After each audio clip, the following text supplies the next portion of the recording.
ଆଜିର ବିଷୟ 134ତମ ମନ୍ କି ବାତ୍। ଜଣେ ଆମର ପ୍ରିୟ ସାଂସଦ,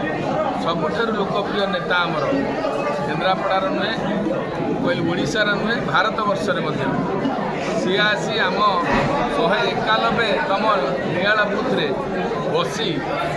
ମନ୍ କି ବାତ୍ କାର୍ଯ୍ୟକ୍ରମରେ ଯୋଗ ଦେଲେ ଏବଂ କିଛି ସମୟ ସାଧାରଣ ଲୋକଙ୍କର କିଛି ବିଭ୍ରାନ୍ତି ଥିଲା ତାକୁ ମଧ୍ୟ ସେ ନେଉଛନ୍ତି। ଏହା ପୂର୍ବରୁ ଯେଉଁମାନେ ଆଳିରେ କୃଷକ ହୁଅନ୍ତୁ କିମ୍ବା ଶିକ୍ଷକ ହୁଅନ୍ତୁ କିମ୍ବା ଯେଉଁମାନେ ଶିକ୍ଷା କ୍ଷେତ୍ରରେ ଅଗ୍ରଗଣ୍ୟ ସ୍ଥାନ ଗ୍ରହଣ କରିଛନ୍ତି, ୱେସ୍ ଏବଂ ମେଟ୍ରିକ୍ ଟପର ଏବଂ ବିଶେଷ କରି ଚାଷୀ, ଏମାନଙ୍କୁ ମଧ୍ୟ ଆମେ ନେତାଙ୍କ ମାଧ୍ୟମରେ ପୁରସ୍କୃତ କଲୁ ଏବଂ ଏଇଟା ଗୋଟେ ପ୍ରୋତ୍ସାହନ ଯେ ଆଗକୁ କେନ୍ଦ୍ରାପଡ଼ା ଜିଲ୍ଲା ଆଳି ଏବଂ ଗାଁ ଗହଳିରେ ସବୁଆଡ଼େ ଲୋକମାନେ ଆଗକୁ ଯାଆନ୍ତୁ, ଲୋକଙ୍କ ସହିତ ଲୋକଙ୍କର ଇଣ୍ଟରାକ୍ସନ୍ ସମ୍ପର୍କ ପ୍ରତିଷ୍ଠା ହେଉ ଏବଂ ଯାହା ମୋଦିଙ୍କର ଲକ୍ଷ୍ୟ ଅଛି ବିକଶିତ ଓଡ଼ିଶା ଏବଂ ବିକଶିତ ଭାରତ, ବିଶ୍ୱଗୁରୁ,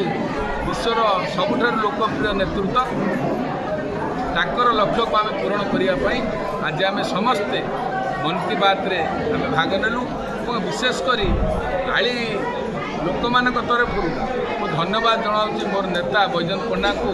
ତାଙ୍କର ବହୁମୂଲ୍ୟ ସମୟ ଦେଇ ଆସି ଆମ ପାଖରେ ବସି ଆମର ମନ୍ କି ବାତ୍ ସହିତ ଆମେ ସମସ୍ତଙ୍କ ସହିତ ବସି